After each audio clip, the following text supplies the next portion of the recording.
আল্লাহ তার সেই প্রার্থনা ফিরাই দেবেন না, তার সেই প্রার্থনা অবশ্যই কবুল করবেন। আল্লাহ তার মনের আশা অবশ্যই পূর্ণ করবেই করবে। ইসলাম এমন একটি জীবন ব্যবস্থার নাম যেখানে প্রশ্ন করলে এমন কোনো বিষয় নাই যে উত্তর পাওয়া যায় না। ইন্নাল হামদুলিল্লাহ ওয়াসসালাতু ওয়াসসালামু আলা রাসূলিল্লাহ ওয়া আলা আলিহি ওয়া আসহাবিহি আজমাইন।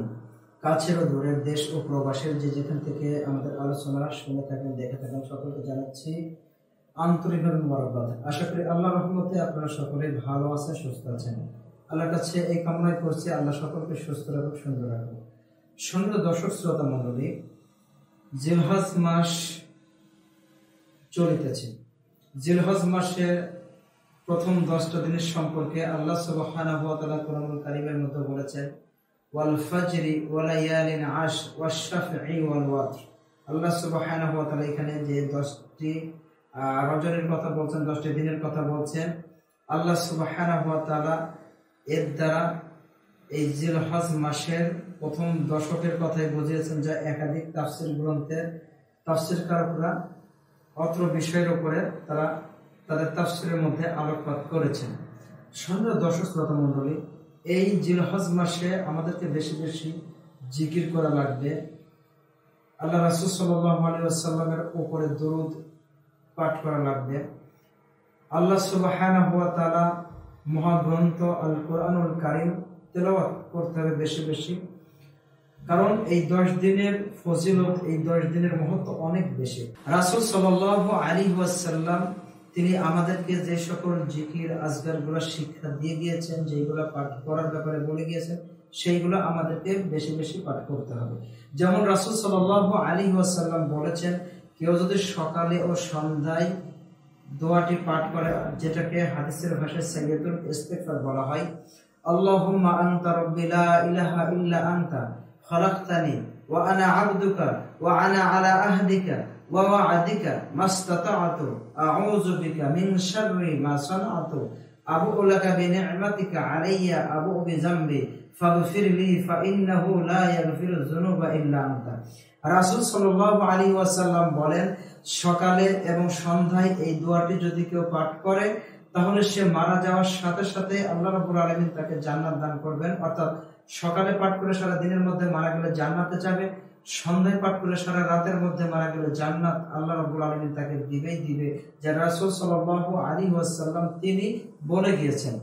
এছাড়া রাসূল সাল্লাল্লাহু আলাইহি ওয়াসাল্লাম আমাদেরকে আরো শিক্ষা দিয়ে গেছেন, যদি কেউ 5 ওয়াক্ত ফরজ সালাতের পরে আয়াতুল কুরসি তেলাওয়াত করে, আল্লাহ রাসূল সাল্লাল্লাহু আলাইহি ওয়াসাল্লাম বলেন সে জান্নাতে ঢুকেই গেল, অর্থাৎ জান্নাতে প্রবেশ করেই ফেললো।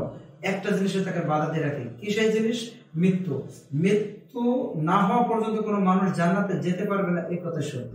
বাট রাসূল সাল্লাল্লাহু আলাইহি ওয়াসাল্লাম সেই কথাই কিন্তু বললেন যে যদি কেউ 5 ওয়াক্ত ফরজ সালাতের পরে আয়াতুল কুরসি তেলাওয়াত করে, সে জান্নাতে মৃত্যুবরণ করার সাথে সাথে প্রবেশ করে যাবে, তাকে লাম ইয়ামনাহু, তাকে কোনো কিছু আর বাধা দিতে পারবে না।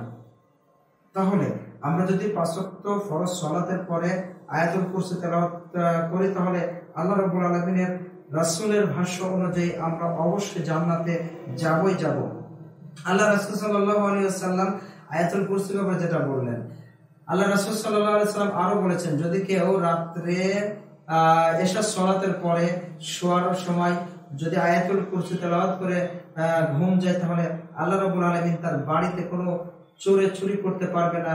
মর্মে আমরা সহিহ বুখারী, মুসলিম সহ একাধিক হাদিস গ্রন্থে একটি হাদিস, যা আবু হুরায়রা রাদিয়াল্লাহু আনহু থেকে আমরা রওয়ায়াত হিসেবে পেয়েছি, আমরা যেটা দেখতে পাই, রাসূল সাল্লাল্লাহু আলাইহি ওয়াসাল্লামের এই সাহাবী তিনি অর্থমন্ত্রীর দায়িত্বে ছিলেন, অর্থাৎ খাদ্য গোদাম তাকে পাহারা দিতে বলেছিলেন। রাসূল সাল্লাল্লাহু আলাইহি ওয়াসাল্লামের এই সাহাবী পাহারা দিয়েছিলেন।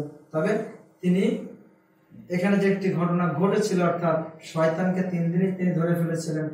লাস্টের দিন শয়তান বলেন, আমি আপনাকে এমন একটা জিনিস শিক্ষা দেব যে জিনিসের ব্যাপারে রাসূল সাল্লাল্লাহু আলাইহি ওয়াসাল্লামের কাছে এসে বললে রাসূল সাল্লাল্লাহু আলাইহি ওয়াসাল্লাম বলেন, হ্যাঁ, সে যা বলেছে সত্য বলেছে, কিন্তু সে ছিল শয়তান। সম্মানিত দর্শক শ্রোতা মণ্ডলী, ইসলাম আল্লাহ রাসূল সাল্লাল্লাহু আলাইহি ওয়াসাল্লাম বলেছেন, যে কোনো বিপদ আপদ বালা মুসিবত খারাপের থেকে, সকল প্রকার খারাপের থেকে বেঁচে থাকার জন্য আল্লাহ রাসূল সাল্লাল্লাহু আলাইহি ওয়াসাল্লাম আমাদেরকে একটি শিক্ষা দিয়েছেন, যে এই দোয়াটি পড়ার জন্য। আমরা সেই দোয়াটি সকালে সন্ধ্যায় উঠতে বসতে যে কোনো সময় বেশি বেশি পড়তে পারি আউযু বিকালিমাতিল্লাহি তাম্মা মিন শাররি মা খালাক। রাসূল সাল্লাল্লাহু আলাইহি ওয়াসাল্লাম বলেন এই দোয়াটি যদি কেউ পাঠ করে সকল প্রকার খারাপি থেকে, বিষাক্ত জিনিসের দংশন থেকে হেফাজত করবেন। রাসূল সাল্লাল্লাহু আলাইহি ওয়াসাল্লাম আরো বলেছেন এমন একটি দোয়ার কথা যে রাসূল সাল্লাল্লাহু আলাইহি ওয়াসাল্লামের সম্মুখে দাঁড়িয়ে একজন সাহাবী তিনি আলোচ্য দোয়াটি পাঠ করতেছিলেন। সেই দোয়াটি কি? তিনি বলছিলেন আল্লাহুম্মা ইন্নী আসআলুকা আন্নী আশহাদু আন্নাকা আনতাল্লাহ লা ইলাহা ইল্লা আনতাল আহাদুস সামাদু লাম ইয়ালিদ ওয়া লাম ইউলাদ ওয়া লাম ইয়াকুল লাহু কুফুয়ান আহাদ। হাযা ইসমুন আযম। আল্লাহ রাসূল সাল্লাল্লাহু আলাইহি ওয়াসাল্লামের সামনে এই ব্যক্তি এই দোয়াটি পাঠ করে দোয়া করছিলেন আল্লাহ রাব্বুল আলামিনের কাছে। রাসূল সাল্লাল্লাহু আলাইহি ওয়াসাল্লাম বললেন অবশ্যই ওই ব্যক্তি যেই দোয়ার মাধ্যমে, যেই কালেমা পাঠের মাধ্যমে আল্লাহর কাছে চাচ্ছে, আল্লাহ অবশ্যই ওই বাক্যের দ্বারা আল্লাহর কাছে যদি কেউ প্রার্থনা করে আল্লাহ তার সেই প্রার্থনা ফিরাই দেবেন না, তার সেই প্রার্থনা অবশ্যই কবুল করবেন। আল্লাহ তার মনের আশা অবশ্যই পূর্ণ করবেই করবে।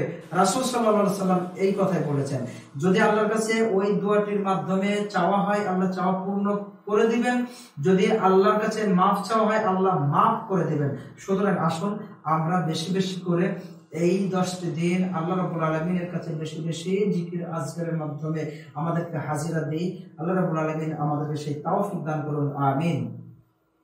তোমরা যা জানো না তা তোমরা জেনে নাও। আল্লাহ সুবহানাহু ওয়া তাআলা এই মর্মে বলেছেন ফাসআলু আহলা যিকরি ইন কুনতুম লা তা'লামুন।